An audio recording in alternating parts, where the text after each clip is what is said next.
पाटण तालुक्यातील काल झालेल्या अवकाळी पावसामुळे पाटण तालुक्यात बरेच नुकसान.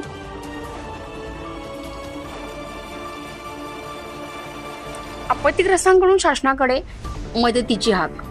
नमस्कार, मी संतोषी जगदाळे आणि आपण पाहत आहात सतर्कनिया न्यूज. सर्रासपणे असं म्हटलं जातं की नवऱ्याने मारले आणि पावसाने झोडपले तर तक्रार करायची कोणाकडे. आणि असंच काही घडलं काल पाटण तालुक्यामध्ये. काल झालेल्या अवकाळी पावसामुळे पाटण तालुक्यात बऱ्याच ठिकाणी मोठे नुकसान झाल्याचे वृत्त समोर येताना दिसते. आणि पाटण तालुक्यातील कामरगाव येथील एका राहत्या घरातील चक्क पत्रेच उडून गेले. तर नेचरमध्ये सुद्धा अशीच काहीशी स्थिती आढळून येताना दिसते. आणि या झालेल्या नुकसानीची भरपाई या आपत्तीग्रस्त कुटुंबियांना मिळावी अशी रास्त मागणी ग्रामस्थांकडून होताना दिसत आहे. आणि या संपूर्ण वृत्तांताचा ग्राउंड रिपोर्ट घेतलाय पाटण तालुका विभाग प्रतिनिधी नितीन खरमोडे यांनी.